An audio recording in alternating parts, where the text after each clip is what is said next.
have a rendezvous with death. We'll preserve the last best hope of man on earth, or we'll sentence them to take the last step into 1,000 years of darkness. No fear. No political correctness. No wokeism. You're listening to Underground USA. Thanks for downloading, listening, and sharing. My name is Frank Salvato, and you can find everything we do at undergroundusa.com. Christmas is here, and I thought I'd take a different tack, away from the overt politics of the day, and talk a bit about what I speak of at the end of each podcast. Everyone recognizes the spirit of Christmas when the season approaches.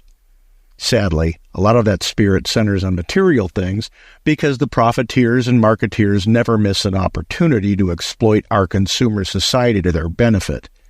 I'm not saying that they're bad people for it, but it would be nice if it weren't so slam it in your face and shove it down your throat 24/7, 365. No, the Christmas spirit I'm talking about is the peace on earth, goodwill toward men spirit, the spirit of brotherhood and sisterhood. I don't like to play those woke word games, so you know what I mean. If you're offended by that sort of thing, well, I don't think you listen regularly anyway. At the end of each podcast, I always ask people to talk about politics, religion, and current events with their family, friends, and colleagues. My point in doing so is that when we have these conversations, we start to realize that we all have a lot more in common than we do in difference. It helps us, all of us, realize we're not in this thing called life alone, that we're part of a brotherhood, the brotherhood of man. Now, I'm not naive enough not to see that there are some nefarious people in the world. There are. They're weak, even though they see themselves most times as powerful and influential. These outliers, sadly, we won't be able to reach with any message of brotherhood in the time we have on this earth. These are the people we must keep in check every day so that their egos and greed don't damage our lives any further than they already have. But those outliers are the exception, not the rule. The common rule, the commonality of natural law is the brotherhood of man. The brotherhood of man is a powerful thing, even emerging during times of war and revolution. During the American Revolution, the faithful gathered in their churches regularly and heard messages of unity and brotherhood from their priests and preachers.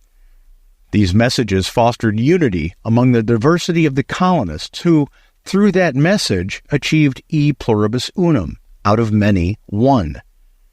These messages promoted a shared identity and common purpose, emphasizing the idea that all of the colonists were part of a greater American family, fighting for liberty and freedom from the tyranny of King George.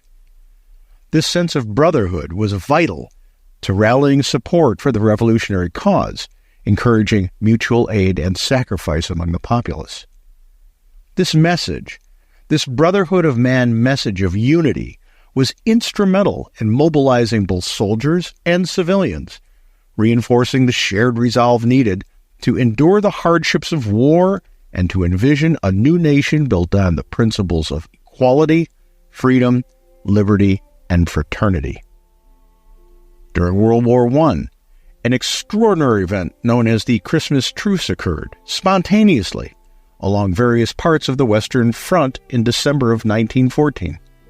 On Christmas Eve, soldiers from opposing sides, primarily British and German troops, began to fraternize, singing carols, exchanging gifts like cigarettes and food, and even playing impromptu games of soccer. This unofficial ceasefire saw men emerging from their trenches, their foxholes, to meet in no man's land, sharing moments of peace and humanity amidst the horrors of war. Although the truce wasn't universal and it varied in duration, with some areas seeing brief moments of ceasefire while others lasted for days, it remains one of the most poignant examples of human solidarity, of the brotherhood of man during wartime, showing that even in the darkest times, the spirit of Christmas, the sentiment of peace on earth, goodwill toward men, can momentarily halt the brutality of conflict between peoples. Today, as our society, our brotherhood, exists threatened by the ideologues who purposely attempt to gin up discontent and division at every turn, all for their own greeds, power, wealth, influence, it's important that we understand or reacquaint ourselves with the fact that we are all of us, a part of that brotherhood of man. In the spirit of this brotherhood, this commonality, this reality, we awaken to the truth that in the grand scheme of things, we're all in this crazy and sometimes maddening ride together. This is my Christmas wish for you, for all of you. I wish you the gift of talking with one another about the issues we face, as a brotherhood in liberty and freedom. I wish that we all talk about the things we've been told never to talk about in public, so that we can arrive at the realization of that brotherhood.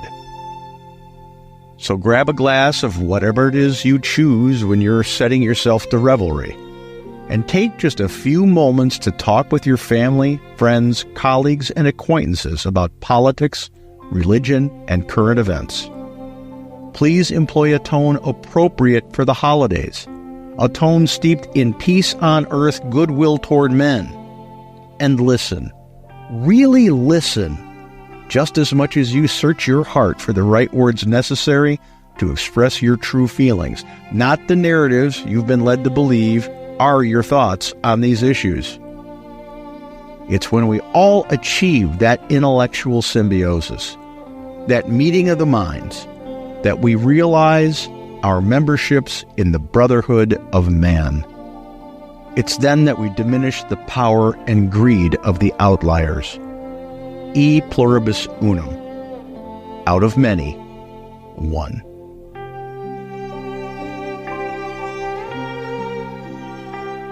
When we come back, our segment on America's Third Watch, broadcast nationally from our flagship station, WGUL, AM 860 and FM 93.7 in Tampa, Florida.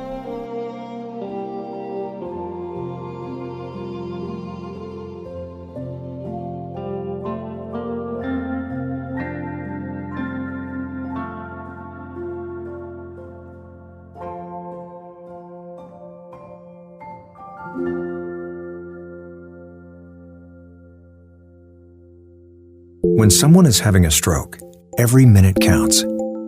Just as putting out a fire quickly can stop it from spreading, treating a stroke quickly can reduce damage to the brain.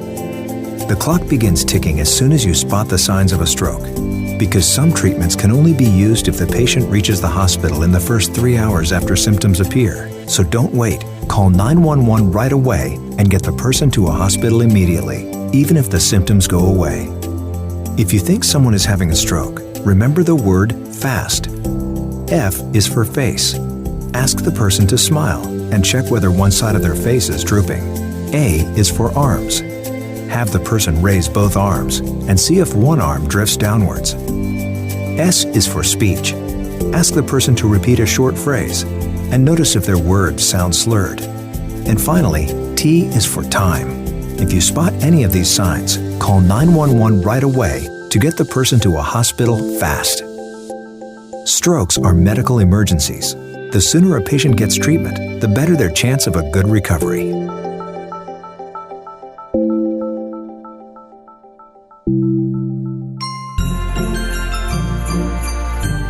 News, insight, passion.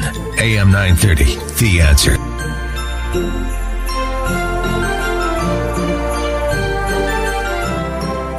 Good morning, Will, and Merry Christmas to you as well. And we've got so much to talk about. So, yeah, we'll talk about the commutations here in a moment, but this terrible tragedy that happened on the New York subway system by an illegal alien, evidently from Guatemala, set a woman on fire. This is so atrocious, Frank, we can't even put it into words. Oh, he just wants a better life, Kyle. Yeah. You know, that's what we're told, that there are no criminals coming over the the border, that there aren't any threats to the people of the United States coming over the southern border. They're just families that want a better life. Are we done with that narrative yet? Golly, I sure hope so. I mean, this is so egregious, and evidently he was sitting on the bench watching this happen, and this is, again, we can't even get our minds around how heinous this truly is. We need, and I'm not saying that everybody coming over the border is a criminal or has criminal intent or is a horrible human being, but to paint with the broad brush that the very far left does in saying that all they want is a better life. We've been getting hammered with that narrative ever since the Biden administration came into office, and it began back with Clinton and Obama, too. They were doing it for political reasons. I get it. They were trying to create a different voting demographic because they were losing the people they'd been lying to for years and years and years. So they had to create a new voting demographic. We get it. We don't like it. We think it's underhanded. We think it stinks. But we get it. But at least be honest about what you're trying to do. When you don't have a vetting process, at least a cursory vetting process, where you say, hey, you know, if we can track the faces of the people who were on the ground at January 6th, we should be able to see, oh my, look, they just let 10,000 people out of a Guatemalan prison. They're all gang members. Mm-hmm. Maybe we shouldn't let them in. You know, that's what a border security policy is supposed to do. It's not supposed to take the law enforcement on the border and have them setting up tents and soup kitchens. Right, and directing them to processing. Yeah, and then prosecuting and deporting the people who shouldn't be here, who, I don't know, came out of a Venezuelan or Honduran prison. You know, we're not the receiving room for the world's criminals. We saw this happen during the exodus from Cuba, you know, in decades past, where Castro said, "Oh, you want to go to the United States? Great, let's empty the prisons." And it helped their country. I'm sure Venezuela's really happy not to have all their prisoners still there, you know, pulling their citizens' tax dollars for what it's worth. I think it's like $10,000 for a loaf of bread now. Yeah. You know, but their burden they just shifted to us. Oh, they're opening the borders. Awesome. Let's just now, Mike. It's like getting a raise for the government in all these countries because they don't have to take care of these people anymore. Right. Exactly. But you know, again, this has to do with the ideology that the left has. They know that it's completely destabilizing to have criminals of this magnitude coming into our midst. You know, they count on it. I think, don't they, Frank? Well, more programs means bigger government. They're for bigger government. The far left and the uniparty and the deep state are for bigger government because it gives them more power and purview. That's why people who understand the Constitution and Americanism understand individualism. And we don't want a bigger footprint from the government in our lives. We want government to pretty much leave us alone. Mm-hmm. You know, we get that we have to pay taxes for the things that are constitutional, but we don't like paying taxes for, well, you know, we've decided to open the borders, create a new voting demographic, and you're going to pay for it. We don't like that. Right. You know, we don't like that. When getting on an Obamacare exchange still costs somebody $200, $300, $400 a month, and people coming over the border are getting free health care. What the hell is that? Exactly. You know, we're gonna pay them $10,000 to move here. If we could just get the illegal aliens to move here, we're gonna give them a couple $10,000 and low cost loans for their houses.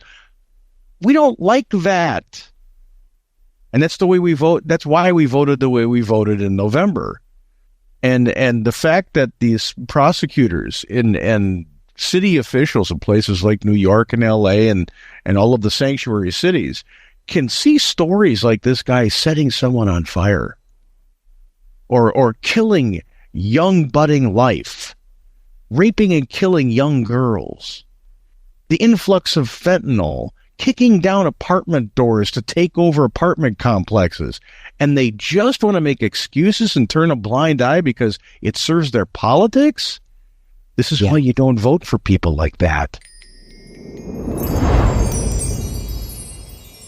37 of the 40 people on federal death row right now are getting their sentences commuted to life in prison from courtesy of Joe Biden. Now, these are people who have killed police, they've killed military officers, they've been involved in drug deals, they've killed guards or other prisoners. Very, very bad people. And unfortunately, here we go with, again, this ideology and these parting gifts that we keep getting here from the Biden administration. Yeah, what do you think about this? Now, there are 3 who have not been commuted. They are Dylan Roof. They've also got the Boston Marathon bomber and also Robert Bowers, who opened fire at the Tree of Life Synagogue in 2018. But the 37 others, they're not going to face the death penalty again, ever. Yeah. We have to understand that right now Joe Biden's sitting behind the Resolute desk when he's there, and he's signing what they're telling him to sign that they're putting in front of him. So these are the activists that have been surrounding him that constitute Obama 2.0. Mm-hmm. And they don't believe in the death penalty. So they're going to do this. It should have been expected. I don't know about the scale of it, but it should have been expected that they were going to commute some sentences, especially people who were controversial. I'm kind of surprised that there isn't a preemptive pardon for the 2 people who tried to shoot, for the one person who tried to kill Donald Trump who's still alive. Yeah. No, I hear you. Yeah. I mean, we're getting to that level of ridiculousness with his pardons. And I think the Hunter one came as early as it did, so we wouldn't look any deeper into his pardons and his commutations. And it's important to understand that a commutation is not a pardon. A commutation means they're taking him off death row and they'll serve life in prison now. But given some of the states and the way that they're dealing with the idea of life in prison, you don't know if they're going to get a shot at parole later on. Hell, the Manson girls come up every year. Mm-hmm. Right. And now you've got Luigi Mangione, who bizarrely, there was a news article out there. They mentioned his name on Saturday Night Live during their Weekend Update segment. And the entire audience, it seemed like, started woo-wooing like it was the greatest thing in the world that they mentioned his name. I mean, that's pretty bad. Yeah, New York has turned into Gotham. I really just think we have to come to that realization. Given who they vote for and what they take as normal there as far as crime and political corruption, it's Gotham.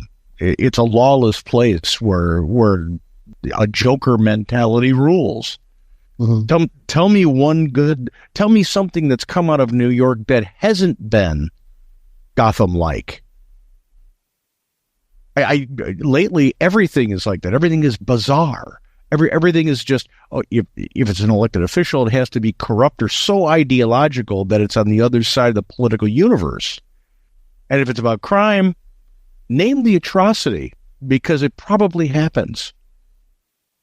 Yeah, well, we just witnessed it, too. Yeah. Yeah, there are no Caped Crusaders coming to help. Maybe with the Trump 2.0 administration coming in, something might change, but it's when it comes to state and city government like that, and Chicago's another locale that got the same problem. When you keep electing the same people because all you see is D, and that's always the way you voted, this is what happens. This is one party rule. And it gets to this point where it's all about them and all about power and screw you. I mean, there were some videos coming out from Chicago that had people finally in some of the more violent black neighborhoods showing up at city council meetings screaming at the mayor that they're happy Trump is back. That doesn't happen in Democrat cities. Right. But it's gotten to that point. So we're seeing these once incredible cities, and it wasn't too long ago. Rudy Giuliani was the mayor of New York, and people could walk down the street at night and not worry about getting killed or punched in the face for no reason whatsoever because it's the new game that's on the street.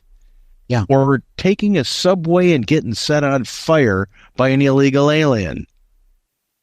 Well, it worries me about, obviously there's a huge New Year's celebration in Times Square every year in New York City. I mean, this is, I'd be very concerned. I'd hate to say, but I'd be very concerned.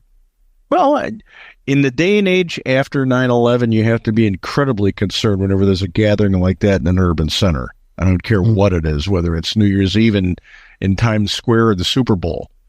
Gatherings like that are magnets for this stuff.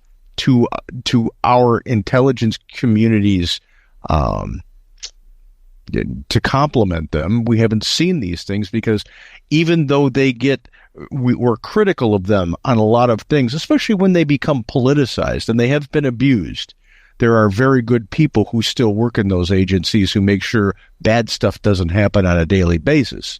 We just don't get to hear about it. Right. Yeah, that's right. And that's because they're doing their job and we don't hear about it. Right. Yeah.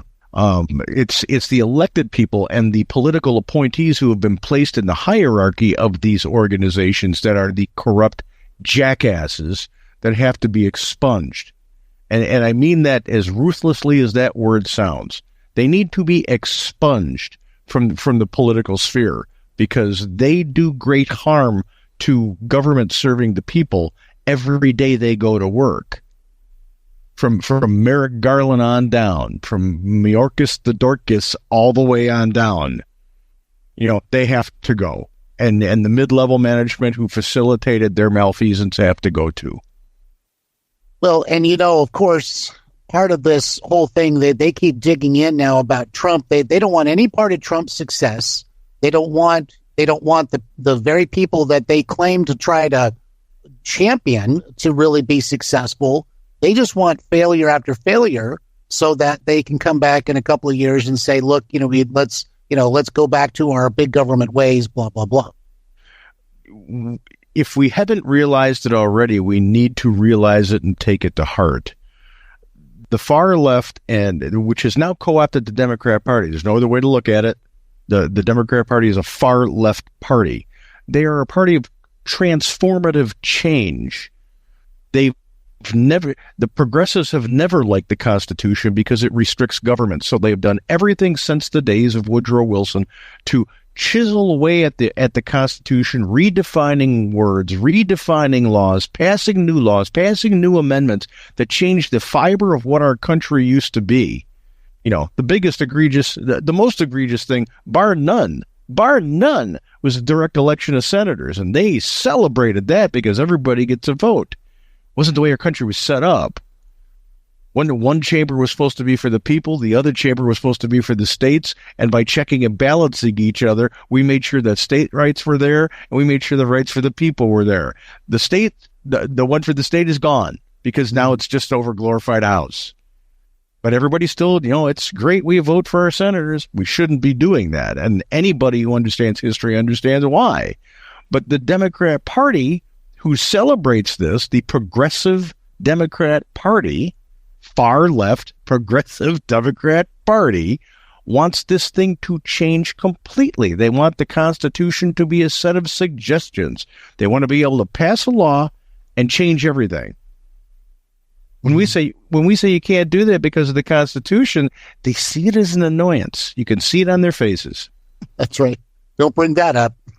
Yeah. Don't bring up the Constitution. Yeah, the Constitution. What do you mean we can't? Well, we'll just have to make a law that says we can. It's not the way it works. Yeah. You shouldn't have gone to civics class stoned. Or if we don't like the way the Constitution is interpreted, we'll just go camp out at their Supreme Court justice's house and say you didn't vote the right way. You're not representing me today. Well, And if that doesn't work, we'll pack the court with people who think like we do. right. That's right. Yeah. It's at every single turn, isn't it? It's insidious is really what it is. It's diabolic. It's diabolical. Yes. Yeah, you're exactly right. Well, just right before we went on the air, I mentioned to you about the Panama Canal thing. And so what do you think? Donald Trump was talking about the Panama Canal. Someone says, take it back. He says, well, maybe. What do you think? I don't. It was stupid to give it away in the first place. Yep. It was just a stupid thing to do with no foresight for what the future might bring internationally. Given another global conflict where the conflict was triangulated like it could be today, just a stupid thing to give it away. So if there is a way that we can actually take it back, we should. There's a misconception that China owns it. It doesn't. It's run by a port authority down there in Panama, but Chinese infrastructure development exists thick on both sides of the canal. Mm-hmm. Do you think that's a coincidence? It's a choke point for military vessels going from the Pacific to the Atlantic through the Gulf. So, I mean, why wouldn't we want it back? If we are the land of the free and the home of the brave, and we're supposed to be the keepers of freedom and benevolence in the world. They keep telling us we have to give everything to everyone else, so I guess we are the keepers of benevolence as well. Mm-hmm. Then being fair and operating the canal in a fair way where you wouldn't discriminate against people is better than giving it to a communist country or a Marxist country that could say, in a conflict, we're not going to let your vessels go through here. Oh, and by the way, if you're putting one of your nuclear carriers through here, what a great place to actually have an attack on it. Yeah, exactly. So, very vulnerable. Yeah. Yeah. So there's no question. If we have a chance to take it back, we should. And we should leverage the tariffs that Mr. Trump wants to put on people. Yeah. Put full force. Panama, the people of Panama, do you want to be prosperous and thrive? Would you like to have a partner in freedom? All right. We dug the thing. We put our money into it. That's an investment that we can have and will maintain it. And just to make sure, you can, hey, I'll even give you free passage for all your boats through the canal, Mr. and Mrs. Panama, whatever you want. But no, not we're in a world like we are today where the Chinese Navy is now bulked up to being one of the biggest, if not the biggest in the world. And when we're trying to play catch up, as we saw with the last continuing resolution I went through, we're just trying to catch up with submarines alone. Mm-hmm. Exactly. Yeah. So we can't. No. Yeah. If we get a chance to get the Panama back, we should take it back.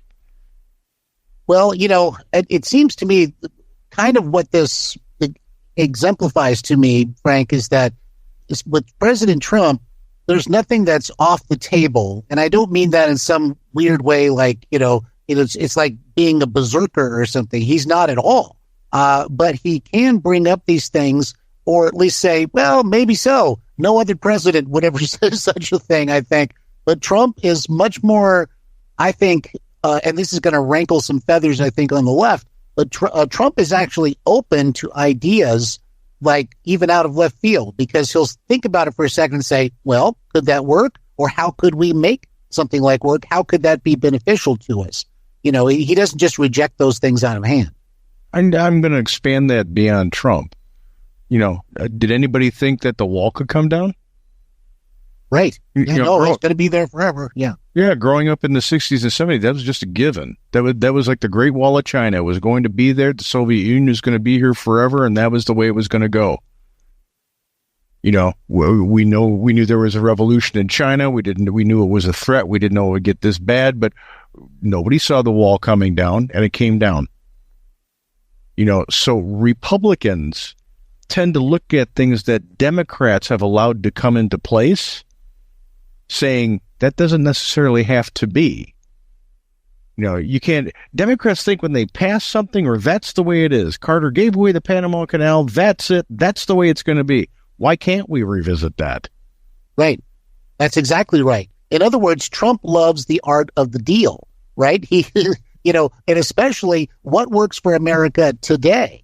We're not talking about some kind of, massive takeover or something like that. But again, it's being able to say, well, wait a minute, we can make this worth everybody's while, just like you were just talking about for Mr. and Mrs. Panama, that kind of thing. When Democrat and here, for example, and the leftists, their hair goes up at the back of their neck when you talk about this. Obamacare, it's passed. We celebrate it. That's it. It's here. Can't go back on that. Can't get rid of that. Can't do anything about that. Obamacare, that's here. It's here. We've expanded it. It's staying. That's it. Mm-hmm. Why can't we revisit that? It's not working. It's not working, so why should we maintain it if it doesn't work?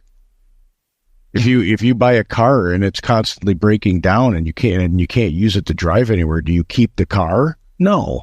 You say, I got to get a new car, or I'm bringing this back and they got to fix it. Yeah, it's a limit. Why is government any different? Why should we just take it because it is? Why can't we make it malleable to our needs within the boundaries of what the Constitution says it must be? We can. Yeah. But Democrats won't do that because they see things like Obamacare and giving away the Panama Canal as achievements. Yeah, and there's a politician class that's caught up in all of this too, and Trump's not part of that. His mentality isn't part of that. No, and we're terming that today as the uniparty. It's the uniparty. It's Democrats and Republicans who go along to get along, and they know how to play the game inside the Beltway, and that's just the way it is. It's just the way we do things. It doesn't have to be that way, and that's what the people said in November. We're turning the page. We don't want it that way. We don't like it that way. We want it to change. And if you don't change it because we just screamed it from the mountaintop, mandate, change it. If you're not going to, then we have to, and I've said this before, I'm going to say it again. You're going to hear me say it for the next 4 years. We need to keep the pressure on the elected officials to say, if you're not going to go with the mandate, you're out. You're out. I don't care how many years you've been there. I don't care what committee you're on. I don't care how important you think you are. You're out. And we've got a chance to make that mark very hard in the midterms coming up. Let's send Pelosi home for good. I love it. I absolutely love it. Well, Frank Silvato, undergroundusa.com, author of the book Nullification. Thank you, my friend. Merry Christmas to you, and we'll talk to you next Monday. Merry Christmas to you and all the listeners and all your families, and I wish you great tidings. Some people won't give you the real talk on drugs, but it's time we know the facts. Fentanyl is often laced into illicit drugs and used to make fake versions of prescription pills. You can't see it, taste it, or smell it. Suppliers mix fentanyl into their products because it's potent and cheap, and the dealer might not even know. Keep yourself and others safe by knowing the real deal on fentanyl. Get the facts. Go to realdealonfentanyl.com. If you enjoyed the podcast, please head over to undergroundusa.com and sign up for our Substack. It comes directly into your email inbox, circumventing the censors and the fact checkers who are useless, as we know. And as I said in the monologue, please talk politics, religion, and current events with your family, friends, colleagues, and acquaintances. Let's find that brotherhood again. Let's find that commonality, that e pluribus unum. Together we can fight back against those who want to divide us. I wish each and every one of you a happy, healthy, and meaningful Christmas. May the brotherhood of man erupt in your soul, and may you keep that brotherhood in your heart always.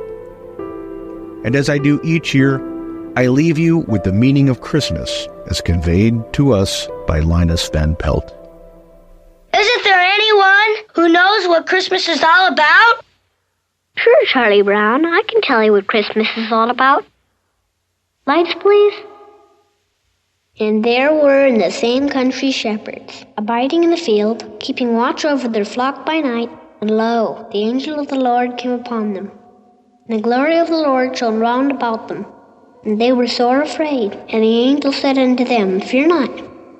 For behold, I bring you tidings of great joy, which shall be to all people.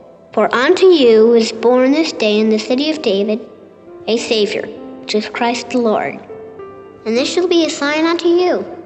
Ye shall find the babe wrapped in swaddling clothes, lying in a manger. And suddenly there was with the angel a multitude of the heavenly host praising God, and saying, Glory to God in the highest, and on earth peace, goodwill toward men. That's what Christmas is all about, Charlie Brown.